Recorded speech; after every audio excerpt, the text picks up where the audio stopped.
It is a brand new edition of Flyers Daily. How about a Monday edition for my son's 18th birthday? How do I have an 18-year-old? Anyway, Flyers Daily, as always, presented by Ticketmaster. Make more memories live. Joining us as he does every Monday for a little something we call Mondays with Meltzer and a special Ask Billy edition. It is Bill Meltzer from NHL.com and PhiladelphiaFlyers.com. How are you, Bill? I'm doing well. Hope you're doing well too. Yeah, hanging in. It was a decent week of Flyers hockey. It went 2-1. It wasn't the busiest of weeks, but you get 2 regulation wins, which I think is an important element because they haven't won a lot of games in regulation. And then they ended up falling to Minnesota, a really good hockey club on the road. But overall, your assessment on the week? I thought overall it was successful, and I think we take a week like this and you look at the one loss, especially because it was the most recent game. And I don't think the Flyers played badly against the Wild. I thought very even hockey game. Really, the difference came there was a number of chances where the Flyers either hit a post or some were flurry saves, but some of them they hit a post or there was a chance one way and then Minnesota goes and scores the other way. That's classic thing that happens in hockey. Yep. 4-on-4, you hit the post and it ends up in the back of your net. Ends up in the back of your net. There were several sequences where it was almost a Flyers goal, could have been a Flyers goal, and then in transition they go and they score. I thought it was otherwise a very even game against a very good team that played. I know John Tortorella doesn't want to talk about the other team. Wants to focus on his own team. But I thought Minnesota played one heck of a structured game. Yeah. They were taking away the middle of the ice, and they had stretches there where the Flyers just couldn't get inside no matter how much they tried. So I thought the Flyers stayed patient. They did a little bit of line tweaking as the game went along. We'll see if that carries over into Wednesday. But I thought they played well there. And the other two games, Flyers played really well. They deserve both of those wins. Now, Columbus was just coming off of a long road, coming off the road trip, and the first game back, and then whatever. But you know what? You don't worry about what the other side is doing there. You go in, you play the game that you have to play. Flyers pretty much dominated that. That final score did not really indicate how the game was played. It was already locked up in the third period. The final 10 minutes, Columbus came on a little bit, so they got a couple of goals late that really only changed the final score. The outcome was pretty well locked in, and I thought the game after that could have been that was another one too where I thought Cam Talbot just played out of his mind in that game. And you're a little concerned, right? He might steal this game because the Flyers were just, especially in that second period. Second period, it was really a goalie's period because, and not that not that Kolosov did make some really good saves himself, and he did in a couple of occasions. The biggest one being, honestly, when the shutouts bid was broken. He had to make the one Gustafson. He had to make a 10-bell save to protect that 2-1 lead at that point in time, and that's where you need a huge save, and they got it. So you got the goaltending you needed. You got different guys stepping up. They scored. It looked like the power play showing some signs of life. We'll see how that's followed up this coming week. So I think in the whole, even though the game in Minnesota was a loss, I thought it was a successful week on the whole. Yeah, I look at that Kolosov performance against Detroit, and to me that's a tough game for a goalie because you're just not getting a lot of touches. I think he had like 14 shots through 2, and to stay in it mentally and be able, the goalie gives up. He's got no chance. He doesn't see it. It deflects off a Flyer stick and goes upstairs. But then to come back and make that save at 2-1, the glove save, I thought he really hung in there mentally. And that's a hard thing for young goaltenders. It's something that we've questioned with both the Russian goaltenders. Mentally, are they going to be dialed in? I thought he was sharp in that game. In the Minnesota game, I thought it was really apparent. We've seen Marc-Andre Fleury, I think, 33 times now throughout his career. Sorry, 63 times. He's got 33 wins. And I thought it was really apparent the difference in generational goaltending between the way he still plays the position. He's modernized a little bit, Yeah. as compared to the modern goaltender. He is all over the place. He is Yes. diving, and Yeah. Well, it's such a juxtaposition. the thing with Fleury in his career against the Flyers, right? And he's retiring at the end of the season, but barring a pretty unlikely Stanley Cup final matchup, that was the final time he'll play against the Flyers. Yep. Fleury had some phenomenal games with the Flyers, but some of the worst games of his career were also against the Flyers, In the playoffs included. playoffs. That 2012 series. Yep. Flyers, Penguins, Brizgalov again against Fleury. Neither goalie could stop a thing. Yeah. Right. Fleury was pulled a number of times against the Flyers, but other games he was just absolutely brilliant. I mean, he comes up with he's always had the ability to make some just mind-boggling saves. Yeah. When he's really locked in. And as you said, he's pretty old. He is pretty old school in his style. But I've only ever had the opportunity to interview him one time. But what a nice guy, Yeah, he is a gentleman. He's such a good guy. Unbelievably good guy. So, that's a guy who's headed to Toronto to the Hall of Fame. And even though he's always been on the other side, I think you have to respect and appreciate what a great goalie he's been in his career. Yeah, no question. I thought his setup Saturday with the old school North Star colors and the mask, he just hit everything. So cool. Looked incredible. I love those. Green and yellow just looked pop for me. Kelly green and yellow. Let's get to the Ask Billy questions, Bill. We had a lot come in. And I want to start here because we're going to answer two questions with a little audio and our thoughts as well. Greg Cellini at Osmosis says, I'd be interested in knowing both of your and Bill's honest opinion about whether the Flyers or either of you think the Flyers make any impactful trade or trades in season this year. And Eric Snyder said, can the Flyers obtain some skilled scorers before the deadline? I feel like this is their greatest need. Thanks. So I wanted to play this first from Keith Jones. He appeared on Sportsnet's Kipper and Bourne podcast back on December 5th. We'll get his answer to a question regarding that from them, and then we'll talk about it as well. So here's Keith Jones, Flyers president of hockey operations with Kipper and Bourne. Keith, if your team can kind of hang in there and be in a position of possibly making the playoffs, does that change the way you feel about going into the last part of the season? That ton of picks, trade deadline? No, it doesn't. It doesn't change it. We're not going to be adding. We'll be subtracting. And much like we did last year when we traded Sean Walker and, to the Avalanche, and we're able to pick up a first-round pick in return, that we'll be in the same boat. We've been clear about that. Our players, are terrific in making sure they stay focused on the job at hand, their job, that is, and that's to go out and try to win every game. But we are not in a position where we're ready to be a Stanley Cup contending team yet, and we'll continue to do everything we can to make our future a lot brighter. So we're going to battle. Our team will work. We'll try to win every night, but at the same time, we're not losing sight of where we need to get to in order to be a team that can consistently try to compete for the Stanley Cup. All right, so there he is, Keith Jones. A couple of things with that, Bill. They're sticking to the plan, and they're not pushing chips into the middle of the table. He said we're in the same kind of position we were last year when we traded Sean Walker. And the problem with that is they don't have a player like Sean Walker on an expiring contract. Yeah. So subtraction, I guess there may be some, but I have a hard time finding likely candidates for a deadline type deal for the Flyers to move. I mean, look, I think there's a little bit of coyness there too of, no, we're still in sell mode and, you try and throw people off. But what did you think of what Jonesy had to say? I mean, truthfully, it's pretty much how I saw the situation. I think the Flyers are in the market for rental players. There will be some guys who can come in and help you get in the playoff series. I mean, listen,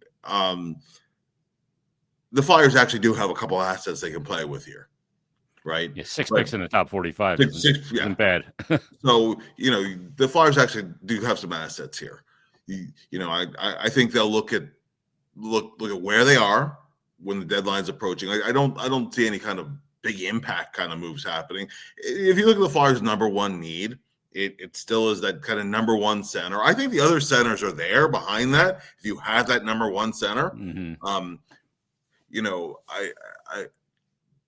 could they use another, another impact defenseman? Well, everybody could kind of use an impact defenseman, but I a lot of times, teams tend to hoard their centers, right? And the other part of it too is that once you get into the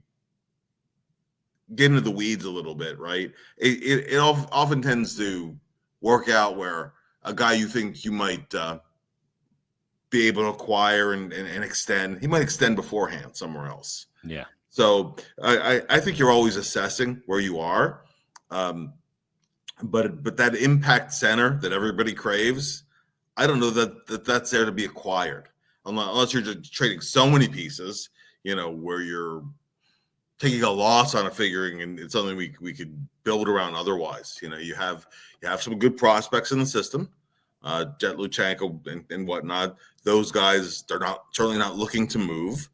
I'm trying to think of the best way to say this. The approach that Danny is taking is not all that different from Ron Hextall's approach when he was GM, because Hexy was all about the kind of the long term, whereas I think Chuck was, at least initially, the Flyers kind of caught lightning in a bottle with the 1920 season, and you get within a game of the conference final, and I think the Flyers for a while were kind of looking to duplicate that. It didn't really work out that way, so they ended up eventually in sell mode. But I think Chuck's vision was, we did that once, we could do that again, and then kind of ran out of time to do that. Whereas Hexy was all about draft picks, assets. Whereas where Hexy kind of ran out of time was in 2018-19, because the Flyers brought in JVR coming off of a 30-something goal season in Toronto. The expectation was, because the Flyers had just been a playoff team, a 98-point playoff team at that, the year before, the expectation was, okay, you bring in JVR, you're going to take the next step. And the Flyers instead took a big step backwards with a lot of goaltending issues and, a lot of other stuff going on too. But I think Danny is always kind of he's kind of turning every stone a little bit quietly. He'll lay in the weeds a little bit. But I also think Danny certainly won't make a move to say, okay, this is our push to get in the playoffs. So the answer is that I don't think is 100%. And the other thing Jonesy said, it's not in this clip, but something else he said recently too, is the move that we will eventually make, or down the line with our moves to make, those aren't going to be rumored moves. Those are going to be something that you've been writing about for the first time. Yeah, right. Yeah, the first time you really hear about it is when it breaks. That's always, it might break on the other side somewhere. Yeah, but I think the odds are unlikely that the Flyers have a big move that they're going to be able to make that's going to make enough of a difference where you go from bubble playoff team to a team that's ready to really make a push in the postseason. I don't think moves they're are there more yet. for the offseason. Yeah, and if things break the right way, then who knows? I mean, last year the Flyers went down to the final game of the season. That's even after moving Sean Walker and after losing Nick Seeler, and they got through the gauntlet, the so-called gauntlet against top teams, and they're lined up because they had a bunch of games against bottom of the standings teams that looked like you go in, you just take care of business there, and you're in. They would have been in. Yeah. So you don't know how all that plays out. In terms of being a seller, you have a couple guys that might be restricted free agents this year that you might end up, who might be available in the right kind of move. But I don't see anything where any kind of trade that's going to go, wow, I don't think that there is that deadline magic where some guy's going to push you from that bubble team to a team that you're going to look at and go, this team could really make a push in the spring. So I think that the overall description there is kind of how it's going to play out, how I see it. The other thing too is conversations that happen now could lead to a deal that happens in the off season. It's not like you're just turning your phone off. If you're the general manager. JK messages in #AskBilly. Do you think Fedotov, if he were to go on waivers, would be claimed if the Flyers choose to demote him to Lehigh Valley? I do not, Bill. I don't think he would be. I think the sample size is too small. It hasn't been consistent enough to measure it with that contract. So I don't think. I think the contract is kind of a poison pill to a waiver claim. Yeah. He's not some 24-year-old kid either, right? Yeah. He's I think 28 now. Mm-hmm. Still a very small sample size and very uneven performance so far. Most organizations don't have a guy quite like that, but they have other guys who it's not that they lack talent, but they may lack something consistency. They have a guy in there that they could call up, and as you said, it's not a discount contract. He's not a crazy expensive contract, but it's not a cheap contract that you take a flyer and plus he signed for another year beyond that. Yeah, that's the other part. Yeah. I think that if he were to go on waivers, more likely than not, he would clear. But I think before you take that step, you want to see Kolosov in a few more games. I think that his game on Thursday was a step in that direction, though. Yeah, and also to see Ersson make sure he can stay healthy. Exactly. That's the other part, too, is that Sam's had injury issues this season, lower body stuff. So just make sure he's sound and healthy because, with all due respect to Cal Peterson, I don't want a situation where Cal Peterson ends up as your number 2 guy because you jumped the gun too soon. And maybe it's again, while waiver claim is unlikely, I think you just want to make sure that Kolosov continues to perform and that Ersson stays healthy, and then all this, and then I think your pecking order is what it is. But I wouldn't see a waiver claim being likely, at least not right now. Cam messages in and says Emil Andre was healthy scratch the past 2 games. No. Yegor Zamula came in. Where are the Flyers going with Zamula? He says he just doesn't seem to fit what the Flyers do on the ice. And you can kind of tell that by John Tortorella's commentary. Just need him to play faster. And some guys maybe just can't play at the pace that you're looking to try and play. Where are we going here? Andre, I assume, comes back in on Wednesday. I would think so. I think he was a little banged up too. I think it was you don't make that public because you don't want Zamula to think that he's only coming in because the guy's banged up. Yeah. But where are we going with Andre and by proxy with Zamula? Yeah. Well, Emil took a hit where he was pretty shaken up. Yeah, Olivier got him good. So while he was probably didn't have to sit, he probably could have played if he had to. I think that played into it also. Mm-hmm. You don't want Andre sitting too long, but I think that I don't think Zamula earned another game. I mean, Zamula was I don't think he had a very good game in Minnesota for that matter. The thing with Z is that you see elements from him, of an NHL defenseman, a top 6 NHL defenseman, but a lot of the processing stuff, it does take him too long sometimes. And he kind of gets caught in no man's land a little bit too often. Like on that 4-on-4 goal, by the way, against Minnesota. That's exactly the play I'm thinking about. Then from last game, that I think happens a little bit too often with Yegor. So they're not pulling the plug. He still is available, but I think right now he's not in your top 6. Yeah. I think Andre goes back in, and listen too. I mean, Helge Grans held his own during his time up here. He worked his way into the mix, and he certainly didn't hurt his cause long term. So there's pressure both ways, right? There's pressure coming up from the American League, and then there's the pressure from the other guys on the team. Everybody's competing for playing time. That's the situation that you want. Zamula has played well. in spurts. Last year, he had a stretch of I thought several weeks in a row. Yeah. Where I think it was back in January, where it And seemed he like was on the power play, and he was just keeping it simple, and they were having success. and they were having success. So he kind of knew what he had to do, to make it in the National Hockey League. It hasn't really translated this season. I think he's been very inconsistent.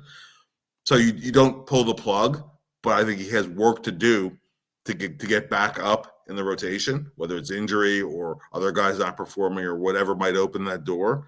But I don't see him in the top 6 going forward. At least at least immediately, not heading through the rest of this calendar year into the start of next year. If everyone else is healthy. Yeah, the 4-on-4 goal against Minnesota, Drysdale's up on the 2-on-2 rush with Konechny. He's got to recognize that and back out into the middle. Yeah, and the flip pass just he's on the wall. You got to when your D partner's in that deep, you just got to protect the middle of the ice. And it's also a situation too. Flyers had it also recently in a 3-on-3. We don't have a center on the ice. You had 2 wingers and you had 2 defensemen. So your defense really have to be aware there. Yeah, because you're not going to, you don't have the natural center to come back. Casual on the puck. A little too casual that whole sequence. And you hit a post one way, they go and they score the other way. But really, there was kind of a mistaken read there, and a little too slow. So that's kind of been Yegor sometimes in a nutshell, particularly this season. Yeah. It just, I saw the play. I rewatched it a couple of times. I'm going, how's he not reading that? Yeah. His partner's up, and basically they're pushing with a third man supporting the 2 on the rush, and you got a shade there, and it just didn't. It really bothered me, and it turned out to be a big goal in the game. Brian on Twitter, hashtag Ask Billy, says on social media at times, I see prominent members of Flyers Twitter, saying that the talking heads are pushing the Flyers agenda. How does that work and take place? I thought this was an interesting question because I will tell people I have never heard from a general manager, coach, or a PR person anything about any kind of agenda. I always get a chuckle. They're telling you what to say. You're putting out a trial balloon. Baloney. Yeah. I've never, ever had that happen to me. No, I've never had that either. I don't usually get too much feedback even. And this goes back a couple of GMs and hockey operations people ago. Yeah. Right. I remember one time I got a directive, right? That wasn't a directive, but actually this is when I go back when Carter Hart was the hot goaltending prospect in the NHL. Yeah. And he started the year in the American League, right? And I did hear from Hexy then we all need to just pump the brakes a little bit on Carter. Let's not overhype Carter here. That's because it's going to put pressure on him. Yeah. Don't put pressure on him. That's I'd say as close as it's ever come to being told what to say or not to say. Yeah. So it's just not something to happen. That's something that people get in their minds that happens, but it's just we don't have some meeting once a week or once a month or ever, or get a text or a call from. It just doesn't happen. So, real quick, Bill, a quick look at the Metro. The Caps are stunning me. Yeah. I didn't think they'd be a playoff team, let alone what they're doing. The Rangers are in absolute free fall mode, and I don't know that Lavi's going to survive it. And I don't know they have a choice. I don't think it's his mess up. I think it was more of a general manager screw up there. Yeah. And a team that does have flaws. Canes are kind of what we thought they'd be. Devils are legit. I think the top 3 teams in the Metro, when it's all said and done this season, are already decided. Yeah. Although I think the order will change. I do too. Well, first of all, I got to give the Capitals credit because they ended up getting in the playoffs last season. Yeah. And I still look at the team on paper, and I just, they're outperforming what you would think that they would be. So Carberry's got to be a Carberry to be. I was going to say, to me, when you're looking at the Jack Adams hands, Carberry has to be right near the top of that list. I mean, the Flyers had those back-to-back games in the earlier this year, and they lost both of them. But the Flyers weren't playing very well then. Yeah. From a Flyers standpoint, you're going to have these head-to-head games that you're going to have to win.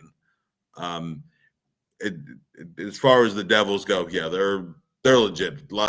Last year was a down year for them. Yeah. I think they're on track now. And while I don't see them as being the team that comes out of the East, I think they are legitimately a very good team in the Metro, a playoff caliber team, and yeah, they'll be there at the end. And as far as the Rangers go, I think Lavi's in trouble. There's just so much disarray, so much Too smoke much there. noise. Yeah. So yeah, and just like a team that's clearly just not on the same page, and they don't seem to be righting the ship. And usually, what happens there, especially after they move Trouba out, then the next thing is usually the coach goes. So Yeah. I think and He won the Lavi's President's Trophy last year. yeah. Oh, I know. But I mean, Lavi went through that here. He went through it, Nashville. yeah, in Nashville. He went through it years ago with the Islanders, right? He went through with the Capitals too. So it's just he knows the game. He knows the game, and while Lavi's a really really good coach, I do think what's going to end up happening is an interim coach is going to end up finishing the season there. Yeah. It's been a bananas year already. But we'll wrap it up there, Bill. Great stuff as always. Read Bill's work at PhiladelphiaFlyers.com and NHL.com. Bill will join us next week, but we'll be back tomorrow for another edition of Flyers Daily.